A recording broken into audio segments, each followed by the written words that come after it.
High, আমার নাম রাহুল আর আমি বর্তমানে বেঙ্গালুরুতে থাকি। আমি একটি নামী আইটি ফার্মে কাজ করি। সারাদিন কম্পিউটারের সামনে বসে কাজ করতে হয়, যা একঘেয়ে হলেও ব্যস্ত রাখে। তাই আমার 2 ব্যাক অ্যাপার্টমেন্টটাকে সুন্দরভাবে গুছিয়ে রাখতে একজন গৃহকর্মী রাখার সিদ্ধান্ত নিলাম। আমার নতুন গৃহকর্মীর নাম প্রীতি, ছদ্মনাম। প্রথম দিন থেকেই দেখেছি ওর ব্যক্তিত্ব ও উপস্থিতি অন্যরকম, যেন মানুষের চোখ অনায়াসে টেনে নেয়। প্রথম দিকে আমি তেমন খেয়াল করিনি, কারণ কাজের চাপ ছিল অনেক। কিন্তু একদিন হঠাৎ সবকিছু বদলে গেল। সেদিন প্রীতি আমার জন্য 1 কাপ কফি এনেছিল, কিন্তু কোনোভাবে কাপ হাত থেকে পিছলে মেঝেতে পড়ে গেল। প্রীতি একটু অপ্রস্তুত হয়ে গিয়েছিল, তবুও শান্তভাবে ঝুঁকে মেঝে মুছতে শুরু করল। আমি তাকে বললাম, কোনো সমস্যা নেই, কিন্তু সেই মুহূর্তে বুঝলাম, যখন কেউ মন দিয়ে কাজ করে তখন তার ভঙ্গি ও আচরণে এক ধরনের আকর্ষণ তৈরি হয়। সেই দিনটার পর থেকে আমি খেয়াল করলাম, প্রীতি যখন ঘরের কাজ করে, বিশেষ করে কিছু তুলতে ঝুঁকে পড়ে, তখন তার চলাফেরায় একটা আলাদা ছন্দ আছে। ওর আত্মবিশ্বাসী ভঙ্গি আর ধীরগতির নড়াচড়া, মনে হয় যেন চারপাশের সবকিছুর ছন্দ থেমে গেছে। প্রীতির এই ভদ্র কিন্তু মুগ্ধকর উপস্থিতি অজান্তেই আমার মনোযোগ কেড়ে নিতে শুরু করল। আর আমি ভাবলাম, মানুষের সৌন্দর্য আসলে শুধু চোখে দেখা নয়, অনুভব করারও ব্যাপার। যাই হোক, প্রায় 6 মাস ধরে প্রীতির প্রতি আমার এক ধরনের অদৃশ্য টান তৈরি হচ্ছিল। যদিও আমি কখনো সীমা অতিক্রম করিনি, কারণ সে আমার কর্মস্থলের একজন, আর আমি সম্পর্ক নষ্ট করতে চাইনি। তাছাড়া আমি জানতাম না ওর মনেও কি একই অনুভূতি আছে কিনা। সেই বিশেষ দিনটিতে আমি শোবার ঘরে বসেছিলাম, আর রান্নাঘর থেকে কিছু শব্দ শুনতে পেলাম। কৌতূহলবশত এগিয়ে গেলাম। দেখি প্রীতি রান্নাঘরে ব্যস্ত, কিন্তু তার নড়াচড়ায় যেন এক অদ্ভুত ছন্দ আছে, যেন কোনো অদৃশ্য সুরে ধীরে ধীরে দুলছে। আমার হৃদস্পন্দন অজান্তেই বেড়ে যাচ্ছিল। আমি দূর থেকে দাঁড়িয়ে ওর মনোযোগী ভঙ্গি দেখছিলাম। মাঝে মাঝে মনে হচ্ছিল ও শুধু কাজ করছে না, বরং নিজের জগতে হারিয়ে গেছে। তার মুখের অভিব্যক্তিতে একটা রহস্য লুকিয়েছিল, যেন সে কোনো গোপন চিন্তায় ডুবে আছে। আমি ধীরে ধীরে রান্নাঘরের দরজার দিকে এগোলাম। ফাঁক দিয়ে দেখলাম প্রীতি থালা বাসন ধুচ্ছে, কিন্তু মাঝে মাঝে থমকে দাঁড়িয়ে যেন গভীরভাবে কিছু ভাবছে। তার চোখ আধখোলা, আর মুখে এক ধরনের লজ্জামাখা হাসি। আমার ভেতরে তখন দ্বিধা, যাব কি যাব না। তবুও সাহস করে ভেতরে ঢুকে বললাম, প্রীতি, সব ঠিক আছে তো? সে চমকে তাকাল, যেন হঠাৎ বাস্তবে ফিরে এসেছে। কয়েক সেকেন্ড চুপ করে রিল, তারপর ধীরে গলায় বলল, আমি একটু একা বোধ করছিলাম স্যার। তার সেই চোখের চাহনি আর কণ্ঠের কম্পন অনেক কিছুই বলে দিল, যা মুখে বলার দরকার ছিল না। আমার বুকের ভেতরে ধুকপুকানি বেড়ে গেল, কিন্তু আমি নিজেকে সামলে নিলাম। হয়তো এটা কেবল একটি মুহূর্ত, অথবা হয়তো গল্পের নতুন অধ্যায় শুরু হতে চলেছে। ঠিক আছে, আমি বললাম, আমি পুরোপুরি বুঝতে পারছি। মাঝে মাঝে সবাই কিছুটা কৌতূহল বা আগ্রহ অনুভব করে। প্রীতি আমার দিকে তাকাল, চোখে হালকা বিস্ময়। সে বোঝার জন্য কিছু আশা করছিল, তিরস্কারের নয়। ধীরে ধীরে সে তার কাজ সামলাতে শুরু করল। রান্নাঘরটি শীঘ্রই শান্ত হয়ে গেল। আমি কানে আমার হৃদস্পন্দন শুনতে পাচ্ছিলাম, এবং তার ধীর নিঃশ্বাসের সাথে ঘরের অদ্ভুত ছন্দ অনুভব করছিলাম। আপনি কি আগে কখনো অনলাইন এমন কোনো বিষয় দেখেছেন? আমি জিজ্ঞাসা করলাম। তার গাল লাল হয়ে গেল। হ্যাঁ স্যার, সে ফিসফিস করে বলল, চোখ নামিয়ে নিল। কিন্তু তুমি কি কখনো একান্তে অনলাইনে কাউকে দেখেছ? আমি শান্তভাবে জিজ্ঞাসা করলাম। না স্যার, প্রীতি বলল, স্থির ও শান্ত। আমি ভেতরে একটু কৌতূহল অনুভব করলাম। তুমি কি আগ্রহী? আমি ভদ্রভাবে জিজ্ঞাসা করলাম। সে লাজুকভাবে মাথা নাড়ল, আর আমি বুঝতে পারলাম যে সে বিষয়টা নিয়ে ভাবছে, কিন্তু কোনো ভুল অর্থ বা অসম্মান নেই। ভালো, আমি বললাম, যতটা সম্ভব নৈমিত্তিকভাবে। কখনো কখনো এমন কিছু করা মানসিক চাপ কমাতে সাহায্য করে। তারপর আমি তাকে হোম অফিসের দিকে নিয়ে গেলাম। আমি একটি চেয়ার ধরলাম এবং পিসি চালু করলাম। দরজা ধীরে বন্ধ করলাম যাতে শান্তি বজায় থাকে। আমি দ্রুত ব্রাউজারে গিয়ে একটি বিশেষ ওয়েবসাইট খুললাম, যেখানে আমরা আমাদের কৌতূহলপূর্ণ খোঁজ শুরু করতে পারি। তোমার পছন্দের কাউকে বেছে নাও, আমি স্ক্রিনের দিকে ইশারা করে বললাম। স্ক্রিনে অনেক প্রোফাইল দেখা যাচ্ছিল, এবং প্রত্যেকটি ভিন্ন ভিন্ন স্টাইলের। প্রীতি ধীরে ধীরে এগুলো দেখছিল, চোখে কৌতূহল আর হালকা বিস্ময়। মাঝে মাঝে সে একটু হাসি দেখাতো, যেন নতুন কিছু আবিষ্কার করছে। কিন্তু স্যার, আমি নতুন এই ধরনের কিছু দেখছি, প্রীতি ফিসফিস করে বলল। আমি হেসে বললাম, কোনো সমস্যা নেই, এটা শুধু দেখার বিষয়, আর মাঝে মাঝে কৌতূহল অনুভব করা স্বাভাবিক। প্রীতির চোখ আমার দিকে তাকাল, যেন বোঝার চেষ্টা করছে। আমি পাশে বসে স্ক্রিনের দিকে তাকালাম। আমরা দুজনেই ফোকাস করেছি, আর সেই মুহূর্তে ঘরের পরিবেশটা যেন কিছুটা ভিন্ন হয়ে গেছে, এক ধরনের নরম উত্তেজনা ও কৌতূহল। আমি স্ক্রল করতে থাকলাম, আর প্রীতি আরও কাছে ঝুঁকে পড়ল, শুধু মনোযোগ দিয়ে দেখছে।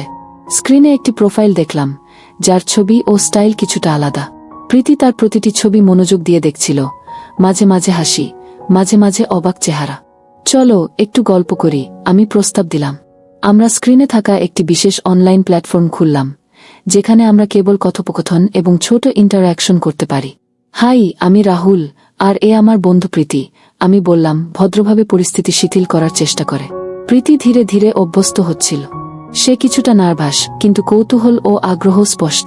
আমরা মৃদু কথোপকথন শুরু করলাম, এবং ধীরে ধীরে প্রীতি শিথিল হয়ে গেল। তার চোখে হালকা উজ্জ্বলতা, হাতের ভঙ্গি থেকে বোঝা যাচ্ছিল তার মনোযোগ পুরোপুরি কথোপকথনে। ঘরের মধ্যে শান্তি ও মৃদু উত্তেজনা মিশ্রিত।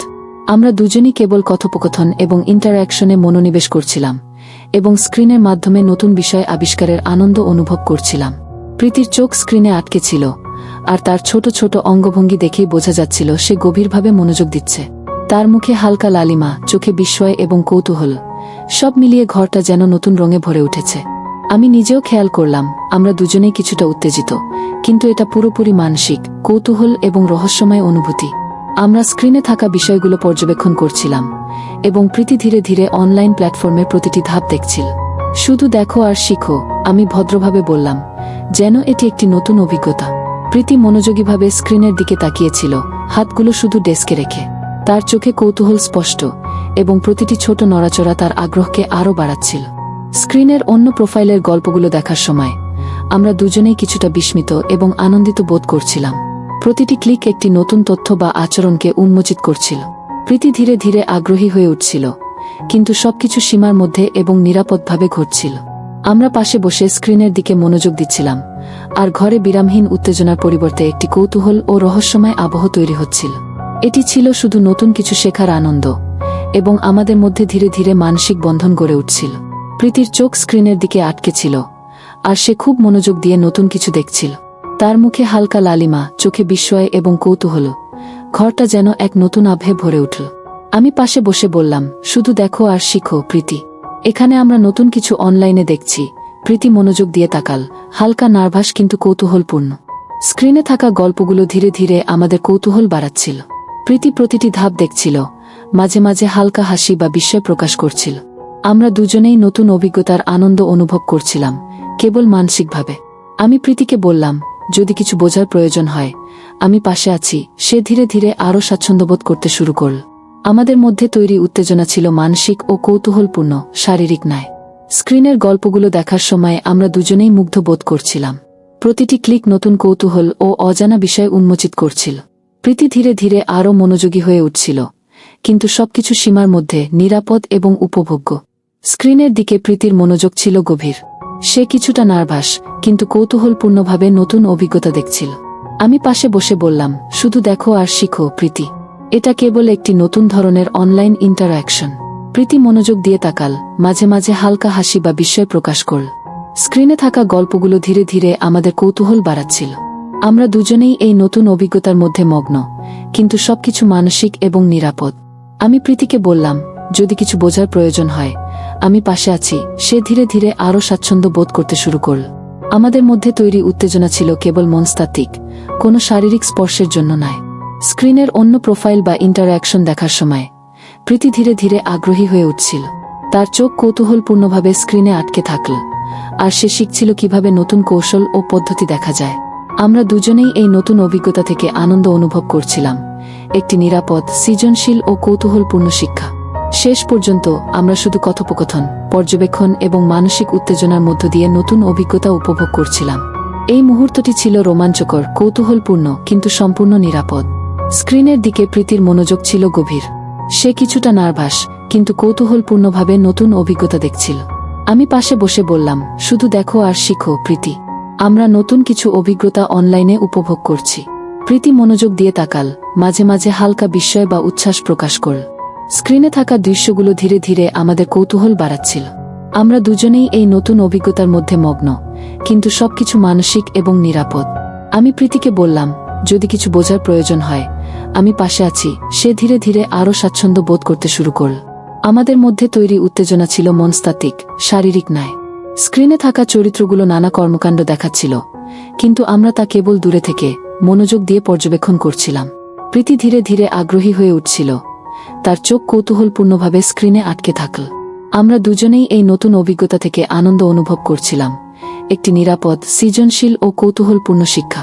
শেষ পর্যন্ত আমরা শুধু কথোপকথন, পর্যবেক্ষণ এবং মানসিক উত্তেজনার মধ্য দিয়ে নতুন অভিজ্ঞতা উপভোগ করছিলাম। এই মুহূর্তটি ছিল রোমাঞ্চকর, কৌতূহলপূর্ণ, কিন্তু সম্পূর্ণ নিরাপদ। আমি প্রীতিকে বললাম, শুধু দেখো আর শিখো প্রীতি, আমরা নতুন কিছু অভিজ্ঞতা উপভোগ করছি। প্রীতি মনোযোগ দিয়ে স্ক্রিনের দিকে তাকাল, কিছুটা নার্ভাস হলেও কৌতূহলপূর্ণ। আমরা দুজনেই অনলাইনে নতুন কিছু পরীক্ষা করছিলাম, কেবল পর্যবেক্ষণ, শেখা এবং মানসিক উত্তেজনা অনুভব করা। স্ক্রিনে থাকা চরিত্রগুলো বিভিন্ন কর্মকাণ্ডে মগ্ন, এবং আমরা তা কেবল দেখছিলাম, বিশ্লেষণ করছিলাম এবং উপভোগ করছিলাম। প্রতি মুহূর্তে প্রীতির চোখ স্ক্রিনের দিকে আটকে থাকল, তার মুখে বিস্ময় এবং আনন্দের প্রকাশ। আমি পাশে বসে ফিসফিস করে বললাম, দেখো কিভাবে তারা নিজেদের অনুভূতি প্রকাশ করছে। প্রীতি ধীরে ধীরে আরও স্বাচ্ছন্দ্য বোধ করতে লাগল, তার চোখে কৌতূহল, মনোযোগ এবং আনন্দের মিশ্রণ। আমরা দুজনেই বুঝতে পারছিলাম, কখনো কখনো নতুন কিছু দেখার আনন্দই সবচেয়ে উত্তেজনাপূর্ণ হতে পারে। স্ক্রিনে থাকা চরিত্রগুলোর ছোট ছোট রূপকী ইঙ্গিত প্রমাণ করছিল যে তারা নিজেদের অনুভূতি প্রকাশ করছে। আমরা তা পর্যবেক্ষণ করছিলাম, শিখছিলাম এবং কৌতূহলপূর্ণভাবে প্রতিক্রিয়া দেখাচ্ছিলাম। শেষ পর্যন্ত আমরা শুধু মনস্তাত্ত্বিক উত্তেজনা, কৌতূহল এবং রোমাঞ্চ উপভোগ করছিলাম, কোনো শারীরিক স্পর্শ বা যৌন কর্মকাণ্ড ছাড়াই। মুহূর্তটি আমাদের জন্য যথেষ্ট রোমাঞ্চকর এবং শিক্ষণীয় হয়ে উঠেছিল। পরের দিন প্রীতি আরও আগ্রহী হয়ে উঠল। সে নিজের কৌতূহল এবং নতুন কিছু শেখার ইচ্ছা নিয়ে আমার দিকে তাকাল। আমরা দুজনেই একসাথে স্ক্রিনের দিকে বসে বিভিন্ন পরিস্থিতি পর্যবেক্ষণ করছিলাম। আমি ফিসফিস করে বললাম, প্রতি মুহূর্তে মনোযোগ দাও প্রীতি, আমরা যা দেখছি তা শুধুই শেখার জন্য। প্রতি দৃশ্যে চরিত্রগুলো একে অপরকে সাহায্য করছিল, কেবল মানসিক উত্তেজনা, কৌতূহল এবং সম্পর্কের সূক্ষ্ম ইঙ্গিতগুলো দেখানো হচ্ছিল। প্রীতি তার চোখ বড় করে এগুলো দেখছিল এবং মাঝে মাঝে হাসি দিয়ে প্রতিক্রিয়া দেখাচ্ছিল। আমি অনুভব করলাম শুধু মনের উত্তেজনা, কৌতূহল এবং নতুন কিছু শেখার আনন্দ কতটা শক্তিশালী হতে পারে। আমরা দুজনেই ধীরে ধীরে বুঝতে লাগলাম, কেবল দেখাও মাঝে মাঝে অনেক গভীর আনন্দ এবং রোমান্স দেয়। দেখো প্রীতি, আমি বললাম, এখানেই মূল বিষয়, কিভাবে তারা একে অপরকে বোঝে এবং কৌতূহল প্রকাশ করে। প্রতি মুহূর্তে প্রীতির চোখ আনন্দ এবং বিস্ময়ে জ্বলে উঠল। সে হাসছিল, কিন্তু তার মনোযোগ অটল। আমরা শুধু একসাথে নতুন কিছু শেখার, একে অপরের অনুভূতি বোঝার এবং রোমাঞ্চ অনুভব করার আনন্দ উপভোগ করছিলাম। শেষ পর্যন্ত মুহূর্তটি আমাদের দুজনের জন্যই একটি বিশেষ অভিজ্ঞতা হয়ে উঠল, কোনো শারীরিক সংস্পর্শ ছাড়াই, শুধুই মানসিক উত্তেজনা এবং কৌতূহল দিয়ে।